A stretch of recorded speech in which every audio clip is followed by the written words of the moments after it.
Is that working? You guys get the notice? Okay, very good. All right. So yeah, same thing we were doing before, just new notation. One of the big reasons we love this, beyond, obviously being able to find derivatives without explicitly solving, is that there's a handful of functions we want to differentiate, but we haven't learned how to yet. And the reason for that is, okay, like sine and cosine, we had to do some clever geometry and limit work. There's plenty of stuff where you would like to do something like that, but you can't, right? The inverse sine function, for example, does not have an addition formula the same way the regular sine function does. So I'm going to really quick, this is a quick and dirty review of inverse trig. When I use the word inverse, talking about inverse trig functions, I don't mean reciprocal. The inverse of sine is not 1 over sine. If I tell you that the inverse sine of x is equal to y, this means two separate things. First, it means that x is the sine of y, and that y is an angle in radians between negative pi over 2 and positive pi over 2.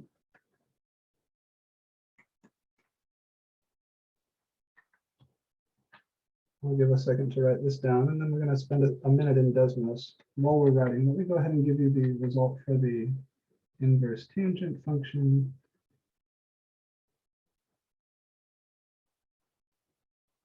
This means that x is the tangent of y, right? So again, y is an angle.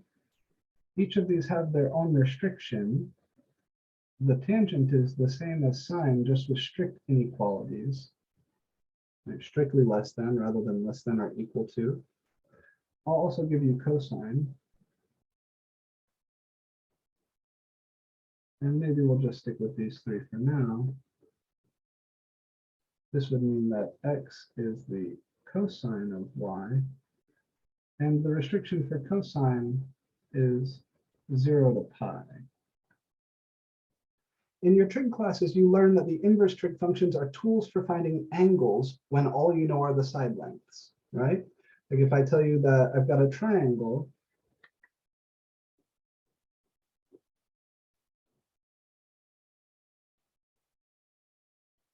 where this angle is theta, this side length is, I don't know, 2, this side length is 3. And I ask you for the angle theta,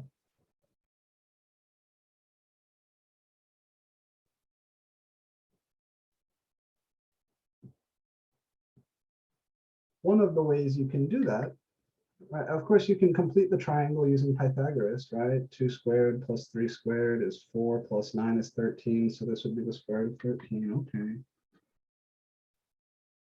But one of the ways you can go about finding the angle theta, you need to use a trig function to relate the angle to the ratios of side lengths. We could say here that the tangent of theta is 2/3, the opposite over the adjacent. Therefore, looking at the above, theta would be the inverse tangent of 2/3. And then you can ask your calculator for the inverse tangent of 2/3. It's not going to be a pleasant number. This is Desmos.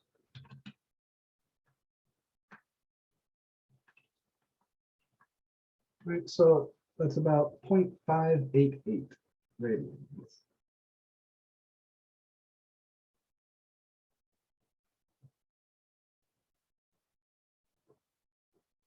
All right, or in degrees, I'm not sure what that is. I'm too lazy to do the calculation now. 33.68. Yeah, 33.68 degrees. All right, this is what you learn inverse trig is useful for back in trigonometry. If you have only side lengths and you need angles, you can use the inverse trig function to solve for theta. You're taking inverse tangent of both sides. On the left-hand side, the inverse tangent of tangent theta is theta, and on the right-hand side, you get the inverse tangent of 2/3, which is this number. There are many other uses for inverse trig functions, let me tell you, inverse tangent especially. But in order for a function to have an inverse, it needs to be 1-to-1, right? And these trig functions are about as far from being 1-to-1 as you could ever possibly be.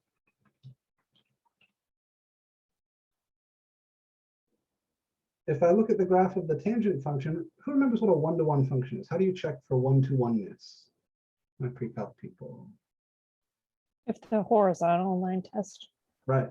So if a graph passes the horizontal line test, then that is a 1-to-1 function, and you can invert it. This fails the horizontal line test as massively as you possibly could. It's not only not 1-to-1, it's infinity to 1. There are infinitely many inputs that go to any output. So in order to make this function 1-to-1,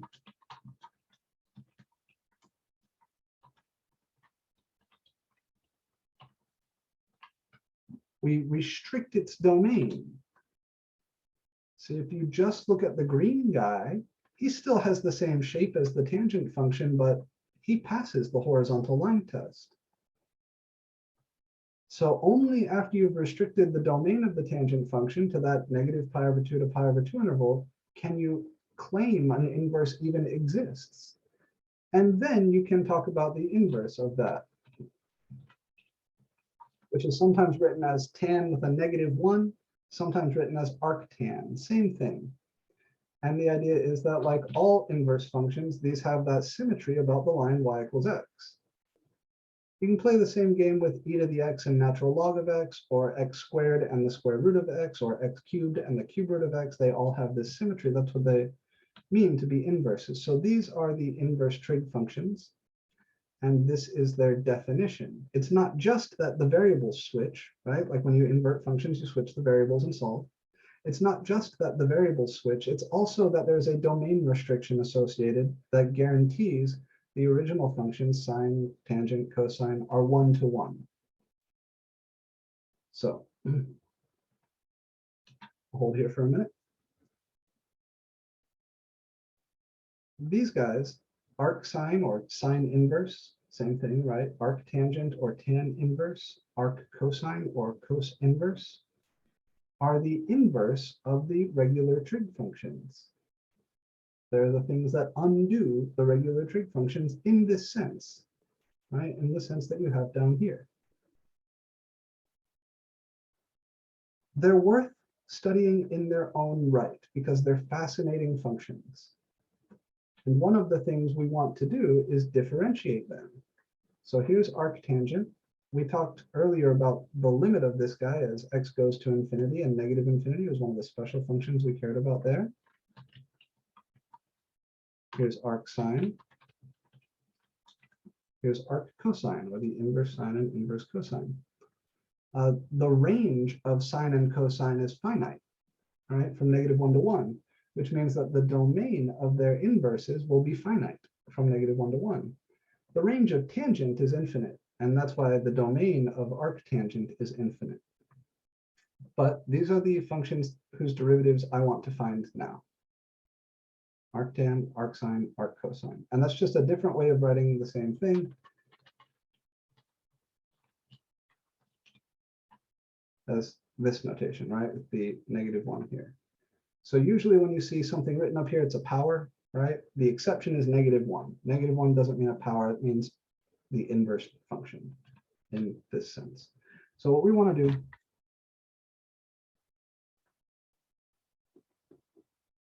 we want to find ddx of the inverse tangent function,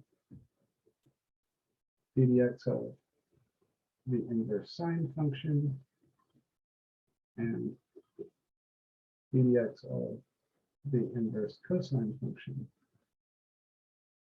with the regular trig functions, we started with the limit definition, and only because there were some nice identities to allow us to expand them were we able to do that. And we still had to do a bunch of nasty geometry with. There are no such nice identities for the inverse trig functions, like the inverse tangent of x plus h. Maybe there is, but I don't know it.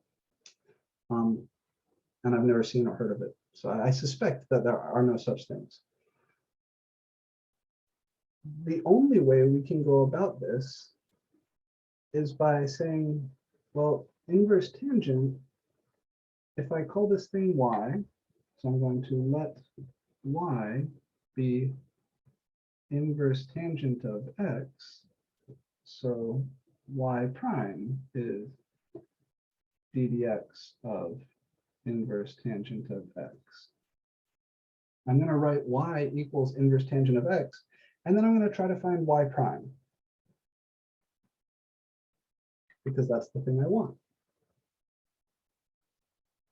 But I can't jump in directly for the reasons I mentioned just now. So instead, I'm going to rewrite this as tangent of y equals x. Y equals inverse tangent of x is equivalent to saying that the tangent of y is equal to x, and y is between -pi/2 and pi/2. You can put that off to the side if you want.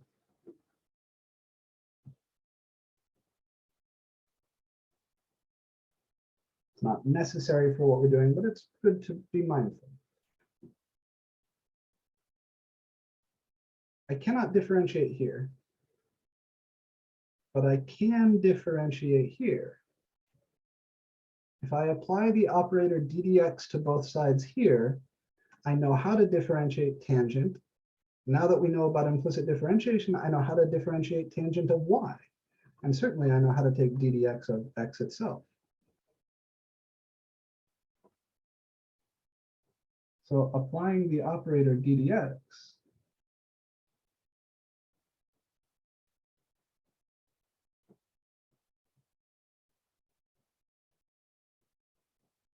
gets me here. On the right-hand side, ddx of x is 1. On the left-hand side, following precisely the logic we used in the previous example, ddx of tangent y is secant squared of y times y prime. And wouldn't you know, there's y prime, which is the thing I wanted. The catch is that if I solve this for y prime, my answer has y's in it. It's not wrong,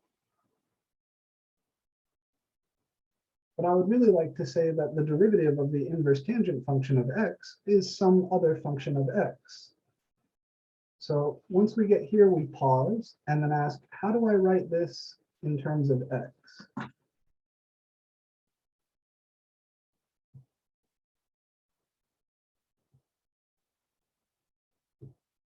Oh, my hand covers the stuff, I'm sorry.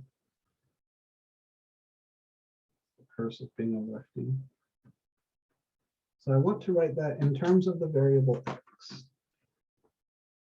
And we can do it. The trick is just going to be to think a little bit about trig identities. So I'll hold here for a minute.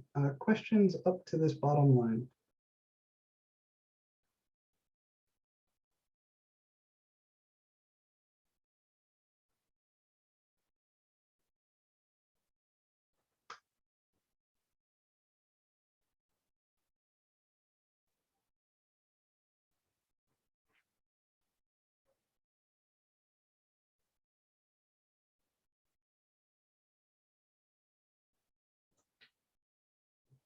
Okay. So again, our goal is to rewrite secant squared of y in terms of the variable x. The secret sauce is going to be the trig identity. So I know that the tangent of y is equal to x. And there's multiple ways to skin this cat. One option is to square both sides. I'm going to talk through this one, and then I'm going to do something else because this particular trick won't work for the future things. I could square both sides, and I'd get tan squared y equals x squared. Then using the trig identity, tangent squared is equal to secant squared minus 1. I could write this as secant squared minus 1 equals x squared, and then isolate the secant squared, which is what I need.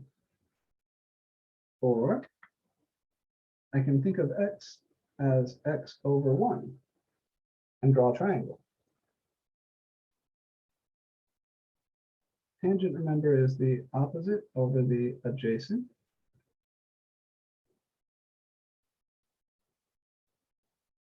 So if this angle is y, and the tangent of y is x over 1, then I can label this side length as x and this side length as 1.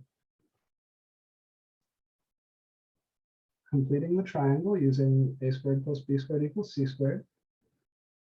This side length would be the square root of x squared plus 1.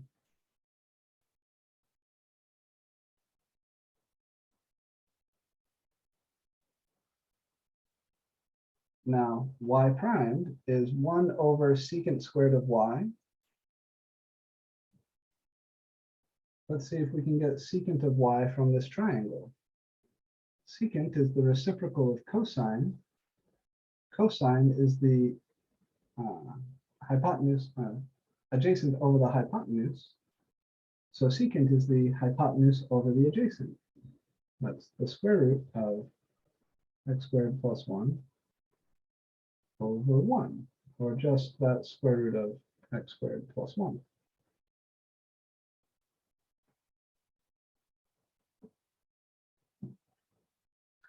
Which means secant squared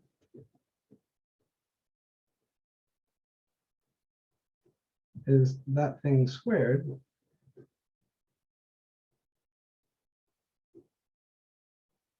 which is just x squared plus 1.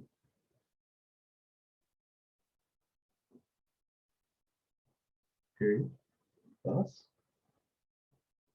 y prime is 1 over secant squared of y is 1 over x squared plus 1. Oh, shit.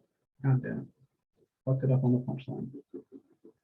Is 1 over x squared plus 1.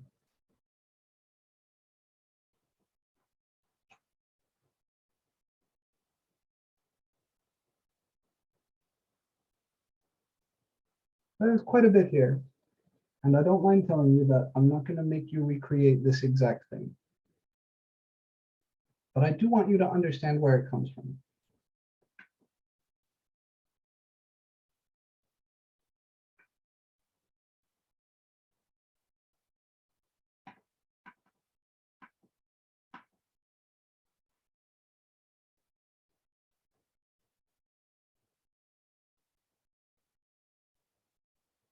So this is it. This is the derivation of the derivative of the inverse tangent function. I'm going to collapse the top part here in just a second. So are there any questions again about this stuff? We all have it in our notes.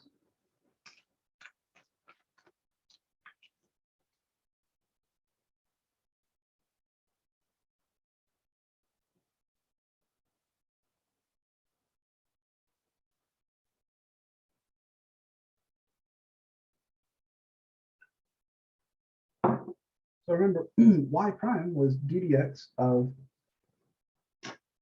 inverse tangent of x. So in other words, what we've just shown is that the derivative of the inverse tangent function is this guy, 1 over x squared plus 1. And this is one of those things that you need to put in your memory forever and ever.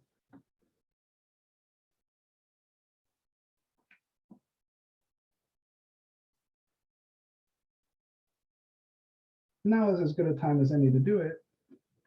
The derivative of the inverse sine function through a very similar process comes out to 1 over the square root of 1 minus x squared. Again, same process. The derivative of the inverse cosine function is the negative of that thing up there, negative 1 over the square root of 1 minus x squared. The derivative of the inverse secant function. Let me see what notation your book uses. Some people use an absolute value here, others don't. Here they are. Your book uses the absolute value. They don't. This should technically be an absolute value of x, but you can skip it for us. So the derivative of the inverse secant function, 1 over x times the square root of x squared minus 1. There is also cotangent and cosecant.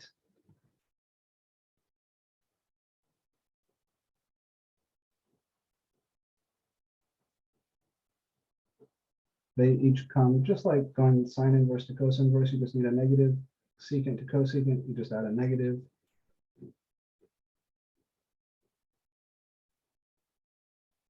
And tangent to cotangent, you just slap on a negative.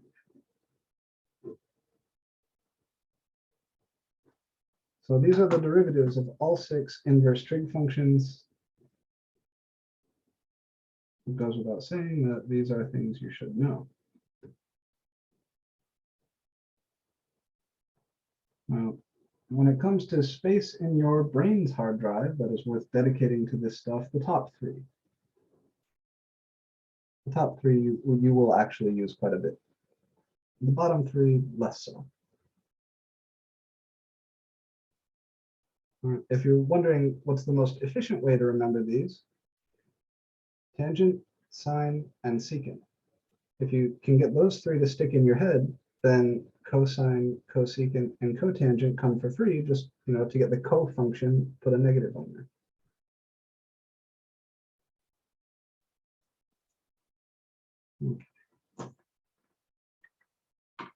So in the interest of time, clearly, I'm not going to derive all of these for you. But I would like to look at a problem or two that we can solve now that we have these that we couldn't before. I'll hold just for a second for anybody who's still writing. Again, these we need to know. Just like you know the derivatives of all 6 trig functions, you should know the derivatives of the inverse trig functions.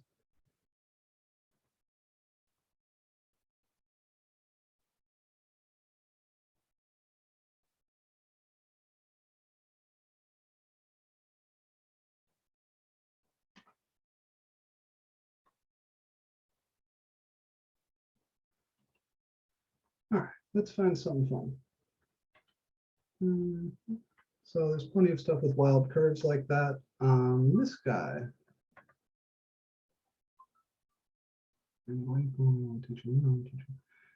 take a look at number 17 here. We want to find y prime, and I'm given the inverse tangent of x squared times y equals x plus x times y squared.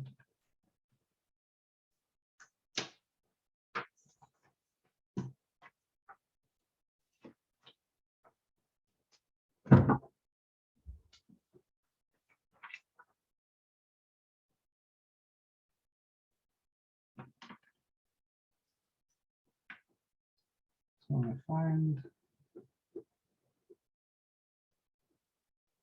y prime where the inverse tangent of, is it just xy or xy squared? X squared y. It's equal to x plus xy squared.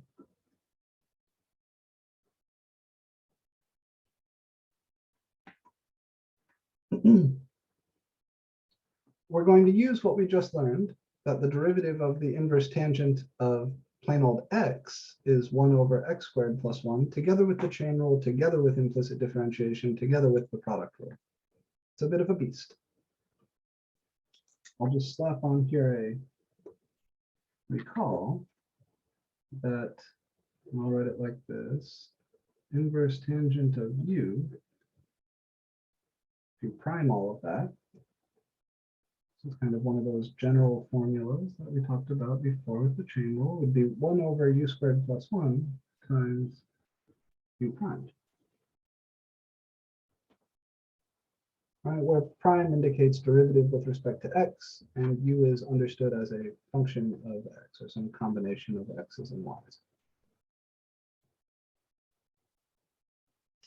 So if I apply ddx to both sides of the original expression, ddx of the inverse tangent of x squared times y is what I have on the left, and ddx of x plus xy squared is what I have on the right. On the left-hand side, I'll use the blue formula. I'll get 1 over, what's the inside here? It's x squared times y. So that's x squared times y all squared plus 1. That's like my 1 over u squared plus 1 times, all right, I'll use the prime notation, x squared y prime. Then again, prime here means derivative with respect to x. On the right-hand side, the derivative of x is just 1, plus this piece requires the product rule. This is a product. Remember, we're differentiating implicitly. Y is f of x. So this is like x times f of x squared. So the product rule there will give you 1 times y squared plus x times 2y y prime, just like when we differentiated y squared before.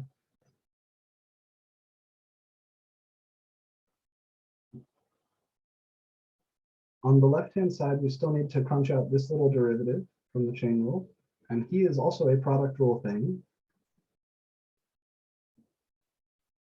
So I get 1 over x squared y all squared is x to the 4y squared. So I have 1 over x to the 4y squared times product rule here, 2x times y plus x squared y prime.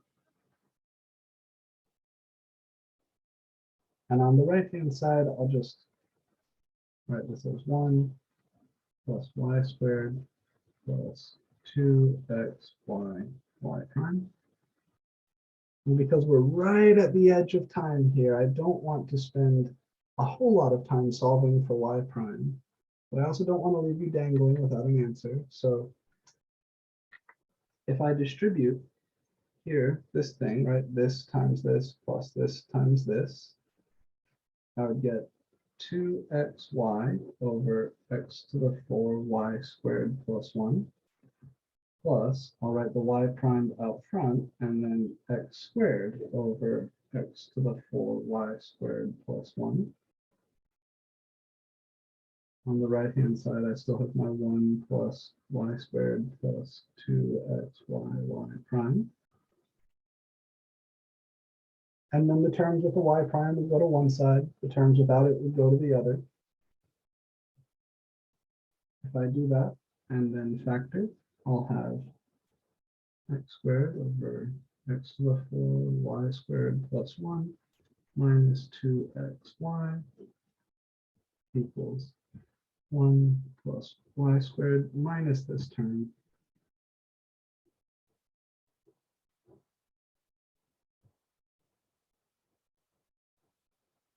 Like this. And to finish things up, you would divide by the bracketed expression. And then ideally, you would do quite a bit of simplification because holy shit, this is a mess. But that would be the first line where you could declare victory. You take this whole thing and divide it by this whole thing. So we're going to have a big ass fraction. Upstairs is 1 plus y squared minus 2xy over x to the 4y squared plus 1. And downstairs you'll have this, x squared over x to the 4y squared plus 1 minus 2xy. Of course, with the understanding that the top and bottom Parentheses like this. And yes, this can be cleaned up a lot, just to be clear. If you multiply top and bottom by this denominator, which appears in both of these, you'll no longer have fractions within fractions. And that will get you to a pretty acceptable place. I don't expect anything to cancel. But this would be an acceptable answer if all you were asked to do was find y prime.